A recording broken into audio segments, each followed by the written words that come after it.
is my son's house, and I know the best food for my son. If you know you can't act the way I want, you can leave this marriage. There are girls everywhere. The day my mother-in-law moved her boxes into my living room, she looked around my home like a woman inspecting a property she had already decided to buy. Not rent, buy. She ran her fingers across the dining table I had saved 3 months of my salary to purchase. She opened my kitchen cabinet without asking. She lifted the lid of my pot, the egusi soup I had been cooking since morning, sniffed it once, and set the lid back down with a small, quiet sound that said everything her mouth had not yet said. That sound, I will never forget it. It was the sound of a verdict. Her name was Mama Tunde. Everyone called her that. Not her real name, Comfort, which I had always found deeply ironic because there was nothing comfortable about that woman. She was 61 years old, sharp-eyed, wide-shouldered, and she carried herself with the particular authority of a woman who had never once in her life been told no by anyone who mattered. My husband Tunde stood beside her, smiling his warm, boyish smile, the same smile that made me fall in love with him 4 years ago in that accounting firm in Lagos where we both worked. He had his arm around her shoulder, proud, happy, completely blind to the way his mother was already measuring my kitchen with her eyes. "Victoria," he said, "she's just staying for a few months. Her knee surgery, remember? We talked about it." We had talked about it. We had agreed to it. But standing there in my own kitchen, watching Mama Tunde open my freezer and peer inside like a customs officer searching for contraband, I felt something I could not yet name settle in my chest, like a stone dropping into still water. I told myself I was being foolish. This was my husband's mother, the woman who carried him, who raised him, who sacrificed. I was a good wife. I was a Christian woman. I would cook for her. I would serve her. I would make her feel welcome. So I smiled. "Welcome, Mama," I said. "This is your home." Those words, if I could reach back through time, I would pull them out of my own throat before they ever left my lips, because she heard me say it and she believed me. The first sign came on the 3rd day. I had arranged my kitchen a particular way. My spices on the left shelf, my oils on the right, my Maggi cubes in the small blue bowl near the stove because that was where I could find them without looking. Small things, but they were my small things, the invisible architecture of a home I had built with my own hands. I came downstairs that morning and stood in my kitchen doorway. Everything had been moved. The spices were now above the stove, the oils were in the cabinet below, my blue bowl was gone. I found it later in the bathroom, holding bar soap. Mama Tunde was sitting at my dining table eating the rest of my egusi soup from the night before, the one she had sniffed and said nothing about. She looked up at me with completely calm eyes. "I reorganized," she said. "The old arrangement made no sense. A proper kitchen should have the oils near the heat." I stood very still. Every cell in my body understood that this was a test, that how I responded in this moment would set the temperature of everything that followed. I took a breath. "Okay, Mama," I said. "Thank you." She nodded, satisfied, and returned to her soup. And I stood there in my reorganized kitchen, in my rearranged home, and I understood, too late, too quietly, that I had just failed the test. Because the correct answer was not "thank you."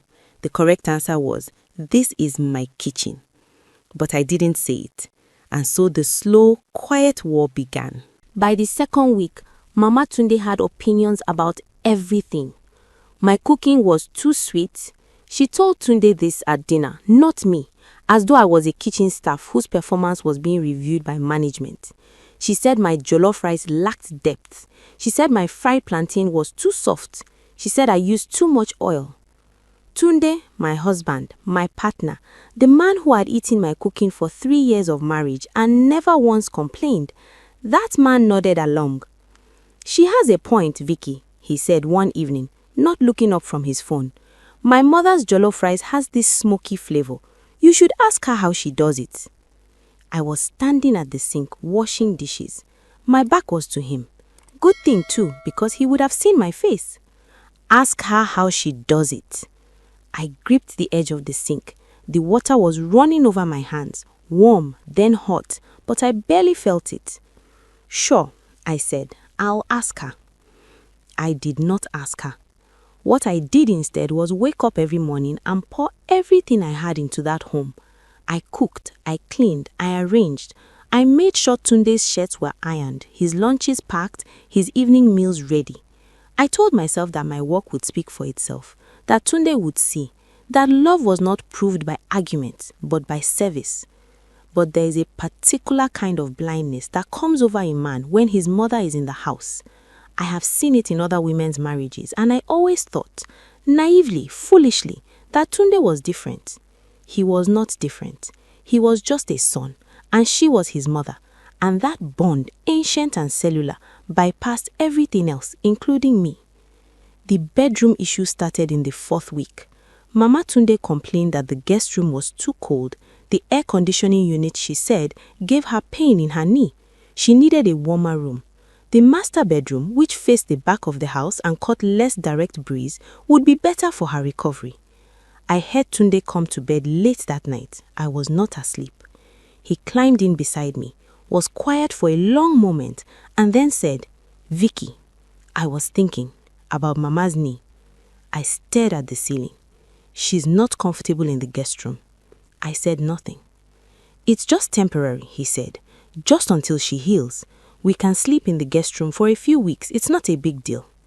The ceiling fan turned slowly above us. I counted the rotations. Tunde, I said very carefully, you want us to leave our bedroom for your mother. Not leave, just temporarily. Tunde, he was quiet. This is our bedroom. This is our marriage bed. Victoria, she is my mother, and I am your wife. The silence between us then was thick and alive. I could feel him wrestling with it, the pull between two loyalties, and I waited, praying desperately that he would choose me. He did not choose me. Just for a few weeks, he said softly, please. I got up. I took my pillow. I walked down the hall to the guest room, and I lay down in the narrow single bed, and I stared at the ceiling until the light outside the window turned grey with morning. If you are feeling this story in your chest right now, if you have ever been that woman lying in a bed that was not her own, in a house that was supposed to be hers, share this video and subscribe, because what happens next will shake you. I had no idea, none at all, that I had only reached the beginning. There is a particular humiliation in being a stranger in your own home. It creeps up on you slowly, so slowly, that by the time you fully feel it, it has already become your entire life. You wake up one morning and realize, when did I stop sitting in my favorite chair? When did I start knocking before entering my own kitchen? When did I begin to feel like a visitor? By the 6th week, Mama Tunde had established a complete order of things. She woke early and claimed the kitchen by 7. She cooked Tunde's breakfasts, the heavy, elaborate breakfast of his childhood that I had never known to make because Tunde had never asked for them. Akara and pap, ogi with groundnut soup, yam porridge with dry fish. He ate everything with a satisfaction I had not seen on his face in months. This is what I grew up eating, he told me once, smiling, a little embarrassed, a little not. I didn't want to ask you. You would have gone through trouble. I looked at him across the breakfast table, my breakfast table, where I no longer sat at the head because Mama Tunde preferred that chair. I would have made it, I said quietly. You only needed to ask. But he hadn't asked. He had just waited until his mother arrived to give him what he apparently felt he was missing. That was when I understood the real problem. The real problem was not the bedroom, not the kitchen, not the spices moved to the wrong shelf, or my blue bowl used for soap. The real problem was this. Tunde had a picture in his mind of what a home should feel like, what a wife should be, And that picture was his mother. And I, Victoria Adeyemi, no matter how hard I cooked or cleaned or tried, would never be her. I was competing with a ghost, a living ghost who had moved into my house and set up permanent residence. The mocking started quietly, the way all cruelty does. Small comments, passed to neighbors, said under her breath but loud enough. Once I was hanging laundry in the compound and I heard Mama Tunde talking to our neighbor Mrs. Fashola over the fence. I froze when I heard my name. Victoria tries, Mama Tunde was saying, her voice carrying the particular warmth of a woman enjoying herself. But she did not have proper home training. You can see it. The house, it was always just passable. You understand? My son deserves better. A man of Tunde's caliber. Mrs. Fashola made sympathetic sounds. He would never say it himself, Mama Tunde continued. He's too kind, but I see it. A mother always sees. I stood very still between the bed sheets hanging on the line. The fabric was white and bright, and the morning sun was warm on my skin, but inside I was cold, completely, entirely cold. He would never say it himself. She had taken my home. She had taken my bedroom. She had taken my husband's mornings and his appetite and his attention. And now she was out here in the open air with our neighbor taking my name. I finished hanging the laundry. I went inside. I sat in the guest room, my room now, and I pressed my palms flat on my thighs and I breathed. I did not cry. I was past crying. Instead, something quiet and hard and new settled into the center of me. A decision not yet fully formed, a knowing. This cannot continue. But I was not yet ready to act. And the reason I was not ready, the reason I kept enduring, kept swallowing, kept choosing silence, was because of the secret I had not yet told anyone, not even Tunde. I was 8 weeks pregnant. I found out on a Tuesday morning in the bathroom of the guest room that had become my bedroom. The plastic stick in my hand, the 2 clear lines. I sat on the edge of the bathtub for a long time. This child. I pressed my hand against my still flat stomach and I felt the full weight of my situation close around me like a fist. I was carrying Tunde's child.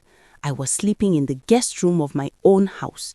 My mother-in-law was sleeping in my marriage bed, eating at my table, cooking on my stove, and slowly, methodically dismantling every evidence that I had ever existed in this home. What kind of house was this child going to come into? I did not tell Tunde that day. I needed to think. I needed to be sure of myself before I said anything, because I knew that the moment I told Tunde, the moment he told his mother, everything would shift in ways I could not fully predict. Mama Tunde would have opinions about my pregnancy. She would have opinions about my prenatal diet, my exercise, my hospital, my delivery, my mothering. She would have opinions about everything. And Tunde would listen to them. The truth came out, not from me. It came from God or fate or whatever name you give to the universe when it decides enough is enough. It was a Saturday evening. Tunde had gone to the pharmacy. I had asked him to buy me folic acid, not yet explaining why, just saying I needed it. Mama Tunde thought he had gone out for the evening. I was in the guest room with the door not fully closed, and Mama Tunde was on the phone. She was speaking in Yoruba, fast and comfortable, the way people speak when they are sure no one is listening. I understood every word. My Yoruba was better than she knew. She had never thought to ask. The girl is still here, but not for long. I have been patient. I have been strategic. Tunde is already frustrated with her. I can see it. A few more weeks and he will see what I have been seeing from the beginning. She's not the right woman for my son. She's too proud, too independent. That kind of woman will never give a man peace. A pause. The other person speaking. The pregnancy, Mama Tunde said. I stopped breathing. There is no pregnancy yet, and if there is no pregnancy after 4 years, something is wrong with her. I have already spoken to Tunde about this. I have already planted the seed. A woman who cannot give my son children is a woman who must be replaced. She laughed, a soft, certain laugh. I have already identified someone, a good girl, from a proper family. Tunde does not know yet, but he will come to it on his own. These things must look natural. That is the key. It must look natural. The phone call ended.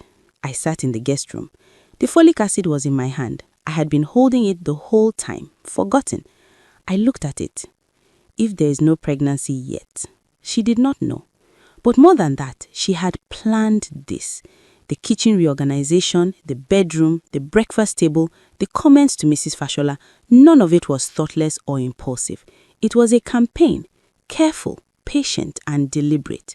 And Tunde, my husband, who I had believed was simply blind, had been fed slowly, carefully, like a man being given poison in small doses hidden in food he trusted. I heard the front door open.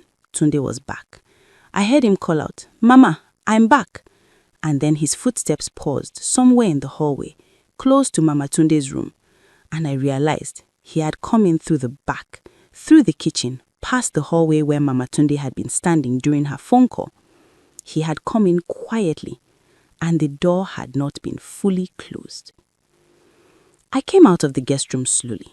I walked to the living room. Tunde was standing there, facing the window. His back was to me. His shoulders were very still. "Tunde," he turned around. I had expected, I don't know what I expected. Anger, shock, maybe tears. What I saw was worse. He looked broken. Not by the revelation of his mother's planning, but by something worse. The recognition of his own blindness.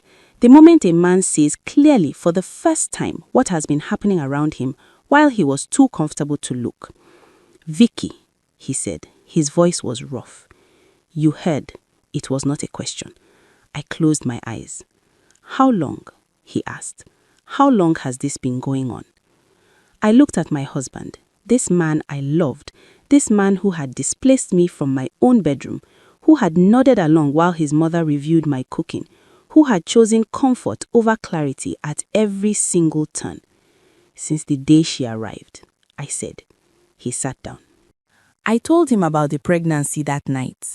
I sat across from him at the dining table, my dining table, that I had bought with 3 months of salary, and I told him everything. The positive test, the folic acid, the 8 weeks, the child that was already growing in a house that had slowly stopped feeling like mine. Tunde did not speak for a long time. When he finally looked at me, his eyes were wet. "I'm sorry," he said. 2 words. Small, inadequate, enormous. "I know you are," I said, and I meant it. But sorry was not enough. Not yet. Sorry without action was just a feeling. I needed more than his feelings. "What do you want me to do?" he asked. "I want to sleep in my bedroom tonight," I said. "In my marriage bed with my husband." He nodded. "And I want your mother to know from you, not from me, that this is my home." He nodded again. "And then," I said, "we need to talk about what comes next." He did not speak to her that night. I did not push. I had waited this long. I could wait one more day. The confrontation came the next afternoon, and it did not happen the way I had planned. Mama Tunde had invited 3 women from the neighborhood, Mrs. Fashola, 2 others I recognized from church, for what she described as a small visit. I came downstairs to find them arranged comfortably in my living room, eating the puff-puff Mama Tunde had fried in my kitchen, drinking zobo served in my good glasses. Mama Tunde sat at the center of the gathering, like a queen receiving her court. She looked up when I entered and said with a small, satisfied smile, "Victoria, come and greet our guests." Our guests. In the fraction of a second that followed, I made a decision. I was done being quiet. I smiled, a real, calm, deliberate smile. I greeted each woman by name, warmly, with grace, and then I sat down in my chair, the one that had been taken from me, and I said pleasantly to the room, It's so good to have visitors. We should celebrate. Tunde and I just found out we're expecting our first child. The room erupted in joy. The women exclaimed, congratulated, reached for my hands. I watched Mama Tunde's face. She had not known, and now she was surrounded by witnesses, and the smile she produced was the most difficult thing I had ever watched a human face do. A smile assembled from the ruins of a plan that had just collapsed completely in public. A baby, Mrs. Fashola said. Mama Tunde, you will be a grandmother. Yes, Mama Tunde said, her voice tight and careful. God is good. He is, I agreed, still smiling. Tunde spoke to his mother the following morning. I did not hear all of it. I was in our bedroom, where I had slept the night before, with my husband beside me, and the familiar smell of our sheets and the slow turn of our ceiling fan above us. But I heard enough. I heard Tunde's voice, firm, quiet, the voice of a man who had finally found the ground beneath his feet. I heard Mama Tunde's protests. I heard the moment her voice broke when she understood that this conversation was ending differently from all the conversations that had come before it. She stayed another 2 weeks. Those 2 weeks were not easy. She was cold toward me, and I was civil toward her, and Tunde walked carefully between us like a man navigating a road he had damaged himself. The morning she left, she stood in the living room with her boxes and her traveling bag. She looked around the house one more time, that same sweeping look she had given it the day she arrived. But this time, something in the look was different. This time, she knew it wasn't hers. She looked at me last, a long, complicated look that I could not entirely read. There was something in it that might have been respect, the reluctant acknowledgement of a woman who had underestimated another woman and lost. Take care of my son, she said. I always have, I replied. She left. I closed the front door. I stood in the quiet of my house, smelling of the morning, sunlight coming through the curtains I had chosen, furniture arranged the way I preferred it, my blue bowl back in the kitchen near the stove where it belonged. Tunde came up behind me and put his arms around me. His hands spread gently across my stomach. I'm sorry, he said again. Third time, but this time it landed differently because this time the house around us looked like mine again. I know, I said. I should have seen it. Yes, I said, you should have. I'll spend a long time making it right. I leaned back against him. Outside, through the window, I could see the compound, the gate, the street, an ordinary Saturday in Lagos. Ordinary and mine. Start now, I said. He held me tighter. The child in my stomach was 8 weeks old.